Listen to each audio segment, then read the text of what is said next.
Tonight on The Best Times, we look back over 6 seasons of the show and take a page from Reader's Digest as we revisit the people who are among our most unforgettable characters.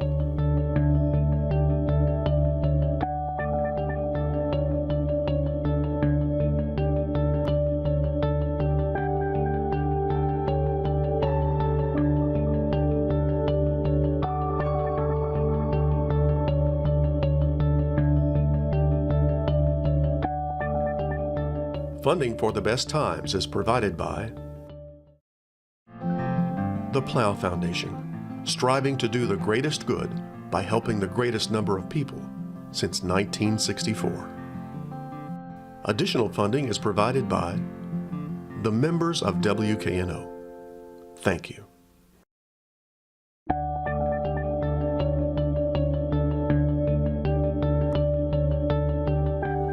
Hello, I'm Chris Hardaway. Welcome to this edition of The Best Times, a series that looks at life after 50. Most of you will be familiar with Reader's Digest, the small magazine that contains condensed articles and stories. My parents subscribed to the magazine when I was growing up, and I would often thumb through it. One article that always caught my attention was entitled, "The Most Unforgettable Character I Ever Met." Without fail, this article always told a great story about someone who had impacted the life of the writer. Well, on tonight's show, we're going to take a look back at some of the people we've met during the past 6 seasons. Here are some of my most unforgettable characters.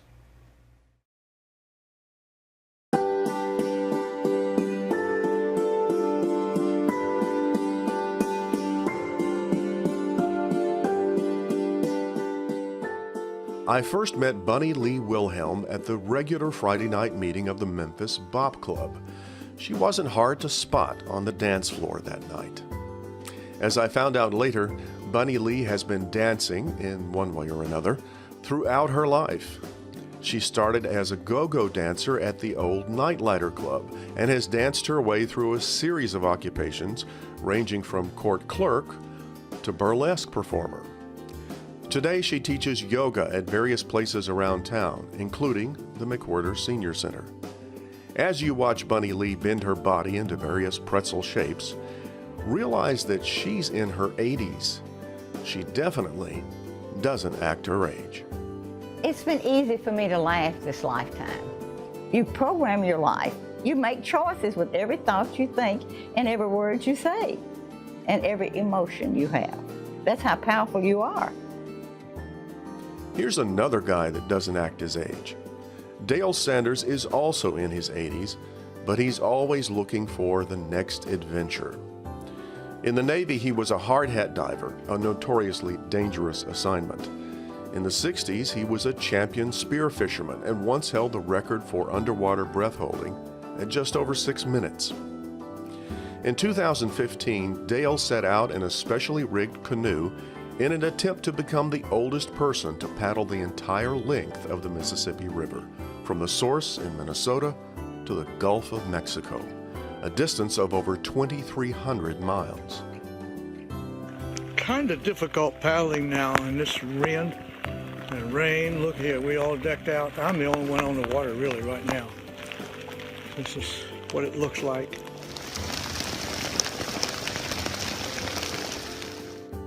After 80 days of paddling, Dale completed his journey. As I write this, he's hiking the Appalachian Trail, attempting to become the oldest person to complete the 2,200-mile journey. Now you know why his nickname is the Graybeard Adventurer. I know that more I exercise and the more I participate, especially outdoor activities, the happier I am. I'm speaking to the generation before me, 50s and 60s. Those people, if they prepare themselves now, like I did, they will be and they can be doing the same things I'm doing now at 80 and 81. Retirement means different things to different people. Phil and Cheryl Gaston embarked on their retirement adventure by selling their 3,500 square foot home outside of Atlanta and moving into a 350 square foot RV. Their nomadic lifestyle has led them from the Badlands of South Dakota to the top of Pikes Peak in Colorado. When I left them, they were planning to visit the Grand Canyon and then drive up the scenic Pacific coastline on California 1. They plan on continuing their retirement adventure for as long as they can. People wait till they retire to do anything, and then they might not make it to retirement. So I just said, let's do it. Let's sell everything. It was really a chance to live for us. Exactly. I mean, because we were literally living to work. Yeah. And that was it. Yeah. And it was, we looked at it as a chance to go live. While Phil and Cheryl are on a permanent road trip, Ralph and Twyla Williams decided to pull up stakes and move to a new home 8,000 miles away in Tanzania. They are following in the footsteps of their missionary parents by becoming Christian missionaries to the drought-afflicted Maasai people. And they go there as teachers, teaching the Maasai how to build water cisterns and biosand water filters from readily available materials, teaching them to read, and showing them how they can establish their own businesses. They hope that their efforts can make a difference in the lives of the Maasai. If we can establish a group of people who are teaching their neighbors how to read and write and make their life better that way, that's the kind of thing that we're looking for. If we can show people how to create a business and they're making a living and showing somebody else how to make a living, we've really accomplished what we're there for. I've met a number of people who are devoted to a mission in their lives. Reverend Lisa Anderson is a Disciples of Christ minister who started a program called Room in the Inn. Every winter, from November through March, churches open their doors to the city's homeless. Members of congregations from across the area cook and serve hot meals and provide warm beds for the night. On any given night in the winter, there may be upwards of 2,000 homeless people on our streets. Reverend Anderson taught me a lot about who the homeless really are and why we should open our doors and our hearts to them. Almost every time I speak to someone who's new to what we're doing, they'll say that. Well, there are some people who just want to be homeless. And I think there are some people who have given up the idea that there's any other way to be, but I'm not sure that there's anybody I've met that wants to live on the street. There has been some beauty in opening up what we call a sanctuary to people who need sanctuary, and that's such a beautiful concept. When I met Reverend Jack Conrad, he was making the rounds of cancer patients at Methodist Hospital, Germantown. He spent 35 years as a corporate executive in the manufacturing industry, making railroad parts. And then a chain of events led him to a second career as a chaplain. The wisdom he gained from reinventing his life can serve as a lesson to anyone who's arrived at one of life's crossroads. Every last one of us, looking at our particular status, will think that if we had more, we'd be better off, and that's just not true. Who we are makes a much more difference than what we think we have. It's not security against death. It's not security that life is going to be fair. It just isn't. But if we're secure in who we are, and we can imagine ourselves doing different things, oh Lord, what a great place this would be. Brigadier Gertrude Perdue is the oldest person I've interviewed on the show. She had just turned 100 when I spoke with her about her 80 years of service in the Salvation Army. Gertrude called herself a handmaiden of God. Perhaps we can all learn from her advice. Enjoy life. Even in this changing world, don't get discouraged about it. Just go with the flow. Go with the change. Take it because it comes, and make the best. Not only make the best, but try to make it better. Bob Sauter isn't an ordained minister, but he is as devoted to his ministry as any preacher of the gospel. In 2007, Bob and his wife took their retirement money and bought this small house at the busy corner of Summer and Highland. This is Forgiveness House. In legal terms, it's a residential reentry center, more commonly called a halfway house. 12 men paroled from prison live here for a minimum of 90 days as they try to rebuild their lives. Bob and his staff operate on a shoestring budget to provide guidance and help to men who are often shunned by society. Again, the Bible clearly states in 2 places that in order to be forgiven, we must forgive. And I don't know which comes first, the chicken or the egg, but forgiveness must happen either before or after. And while these men cannot probably many of them face their victims, again, from a spiritual point of view, the Lord will equalize that situation. They will be able to go back out into the community and help somebody else that's been damaged. And in that restoration will be helpful not only to that person, but also to our guys that are out there, trying to make a difference in somebody else's life. Diane Height is dedicated to a different group, the men and women who serve this nation in our military. This is a regular meeting of the group she founded, Forever Young. Diane's idea was to grant the wishes of war veterans, specifically the members of the greatest generation that fought in World War II. She's raised money to take veterans on trips to the World War II Memorial in Washington, D.C., and has brought veterans back to their battlefields, from D-Day on Utah Beach to the Battle of the Bulge in Belgium. And by doing so, she's given closure to 70-year-old wounds. I like to say, as you throw a stone into a pond and you just see the ripple effect, that's exactly what happens with Forever Young. You'll see it in the healing in the lives of our veterans, and then it just trickles out to the family members and to the community, and it just goes on and on and on. I've interviewed many war veterans for the show, but Olin Pickens may have the most remarkable story. Olin landed in North Africa in January of 1943 as a raw private. During the Battle of Faid Pass, he was captured by the Germans, force-marched to the coast, and transported by ship, train, and truck to Stalag 3B in Germany. There he worked construction with picks and shovels from sunup to sundown. If you didn't work, you didn't eat. After a year of imprisonment, Olin and a buddy managed to escape. They were within hours of connecting with the French underground and crossing to a neutral country when they were recaptured. Their punishment was solitary confinement. He put each one of us in some little dungeons made out of concrete. While I was in that dungeon, I was telling you about over there, I wasn't in there by myself. Jesus was in there with me. Because every once in a while I'd think about, well, I'm just going to give up and die. It's just easy to die.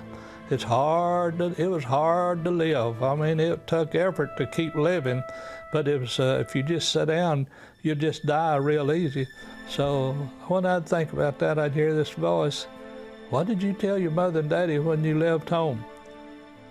I thought, well, I told them that I'd be back when the war is over. And so when I thought that in my mind, it just gave me new strength. I didn't think about giving up and dying anymore. So actually my faith brought me home. Olin Pickens was liberated in April of 1945. When he was captured, he weighed 195 pounds. When he was liberated, he weighed just 120 pounds. Gerald Jacobson, or Jake, is a veteran of 2 wars, Korea and Vietnam. He flew combat missions over North Korea as a radar operator aboard a Douglas Sky Raider.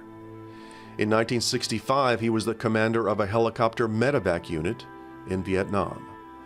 That's when he flew a mission to evacuate wounded Vietnamese civilians from a village. It's a mission that haunted his dreams. I had a woman fall out of my helicopter. Helicopter can carry so many pounds, and that's it.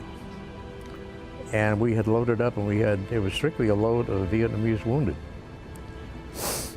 And she was trying to get on the helo, and I spoke Vietnamese at the time, and I said, no, in Vietnamese, I said, you can't go, we're too heavy, I'll never get this helo off the ground.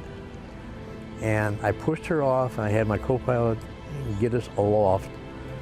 And we got up about 1,000 feet, and one of my crewmen said, Commander, there's a woman hanging up.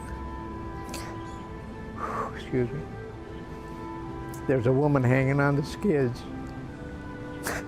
God, it was her. I went back there and I grabbed her hand, she grabbed my hand, and she let go.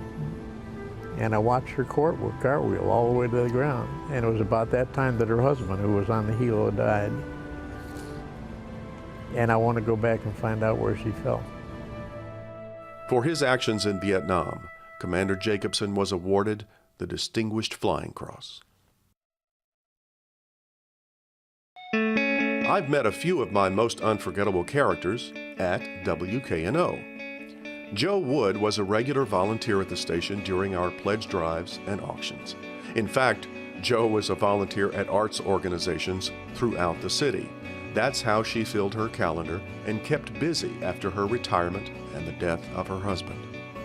She loved to show theater patrons to their seats and then sit and enjoy the performance herself. Joe passed away a few years ago, but her volunteer legacy lives on. Get out and be active.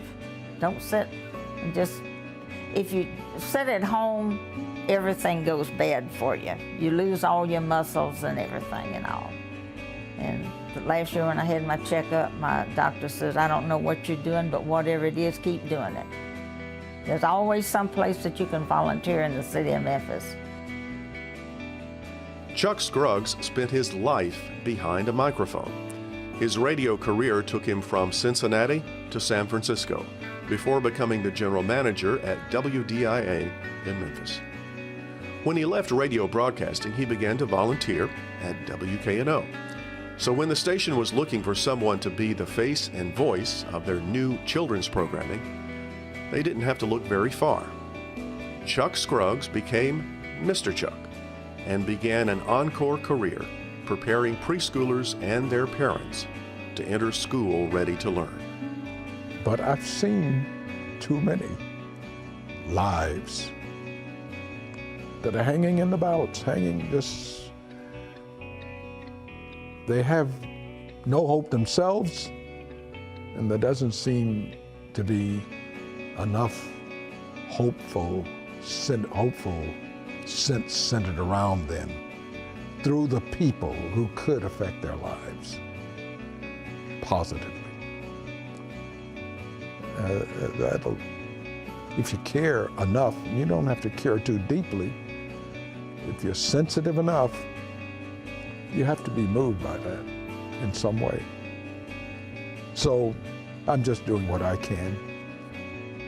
Chuck Scruggs is no longer with us, but his legacy lives on in the hearts and minds of the children he impacted. I've done more pledge breaks with Jim Eichner at my side than I can count.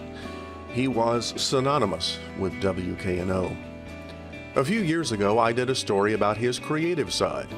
When he wasn't acting in theatrical productions around town, Jim was painting. He studied watercolor with Fred Rawlinson, and painting made Jim see the world around him in a different way. I think that's one of the only ways you can really feed your spirit with stuff that you can do. There's such excitement. I have a little mantra that I repeat most mornings that is an acronym, GLAD.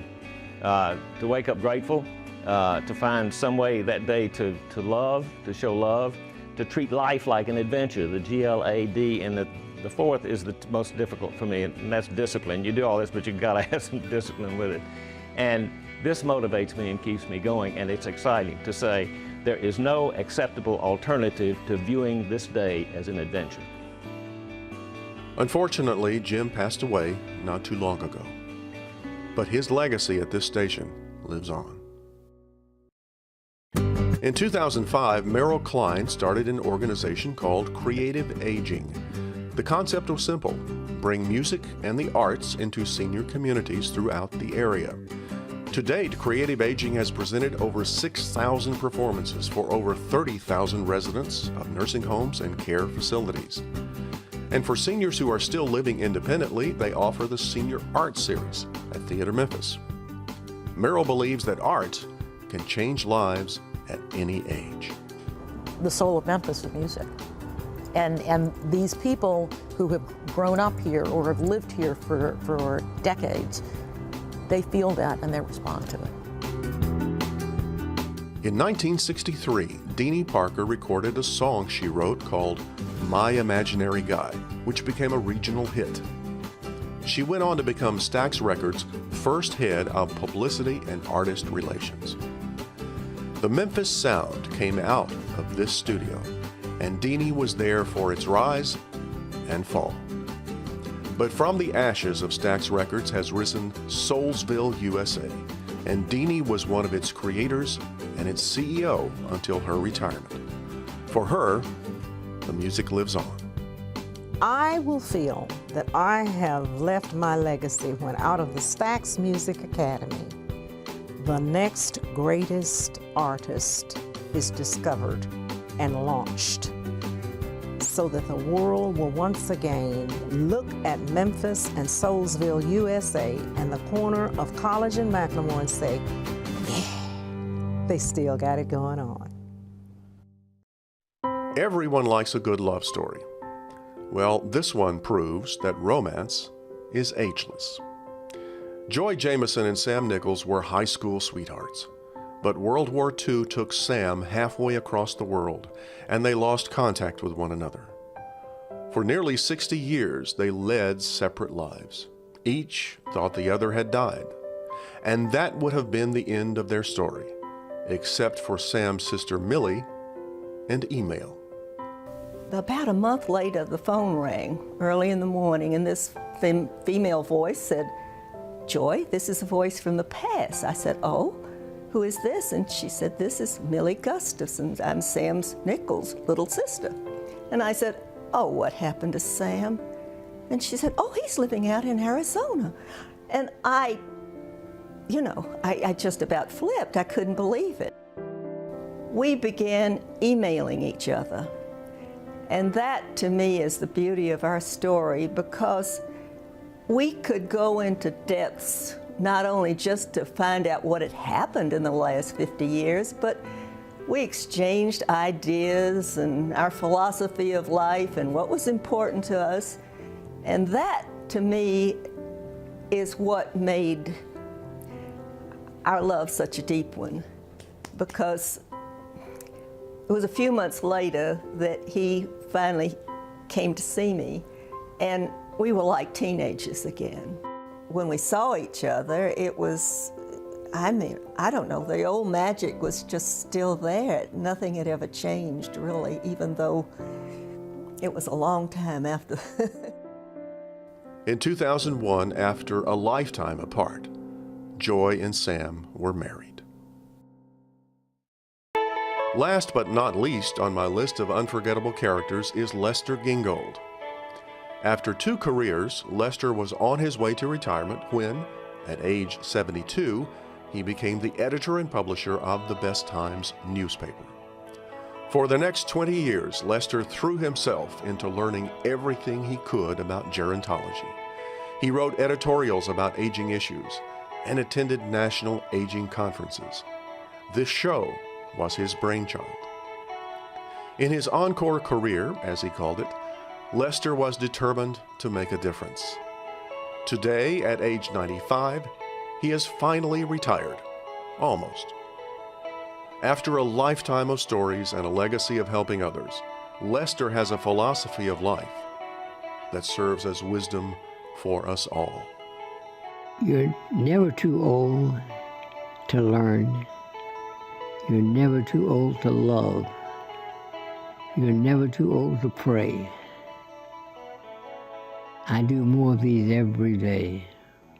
That's it.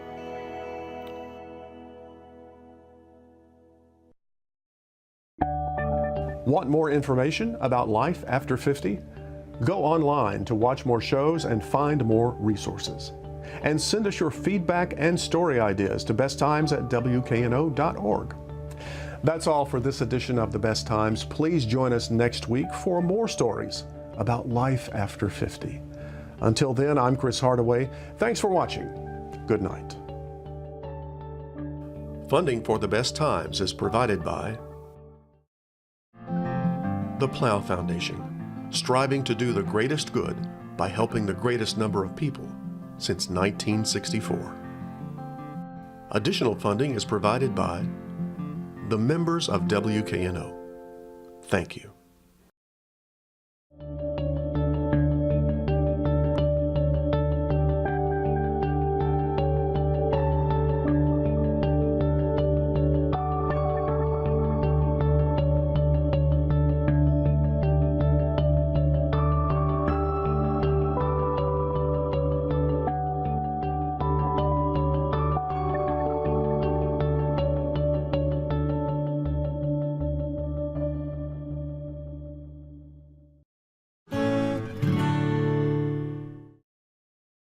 Members of WKNO.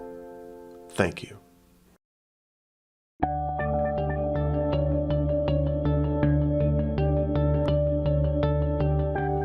Hello, I'm Chris Hardaway. Welcome to this edition of The Best Times, a series that looks at life after 50. Most of you will be familiar with Reader's Digest, the small magazine that contains condensed articles and stories.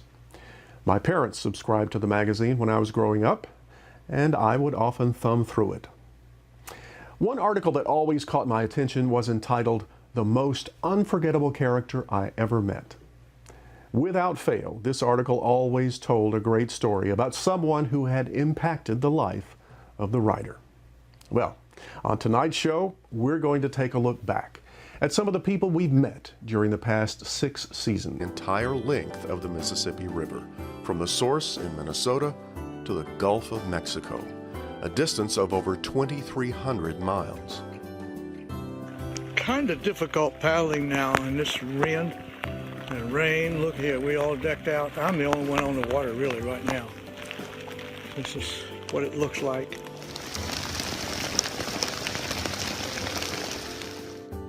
After 80 days of paddling, Dale completed his journey. As I write this, he's hiking the Appalachian Trail, attempting to become the oldest person to complete the 2,200-mile journey. Now you know why his nickname is the Graybeard Adventurer. I know that more I exercise and the more I participate, especially outdoor activities,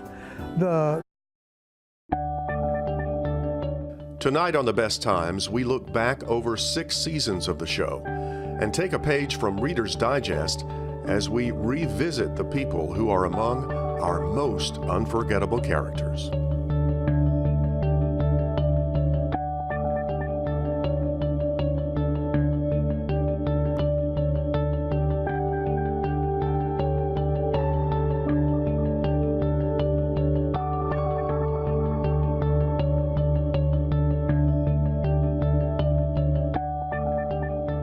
Funding for The Best Times is provided by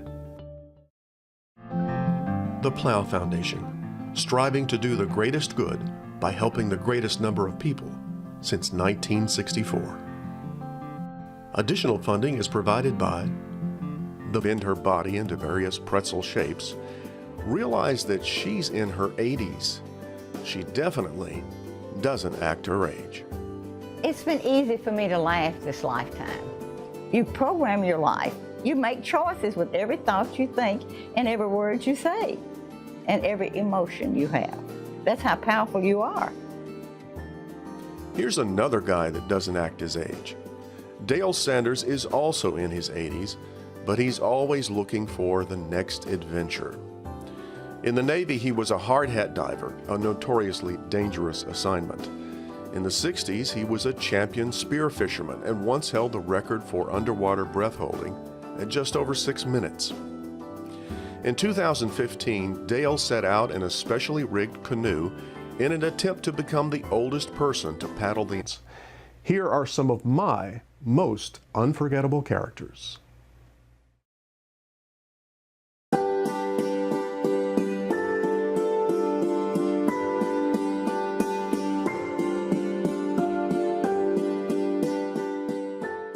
I first met Bunny Lee Wilhelm at the regular Friday night meeting of the Memphis Bop Club.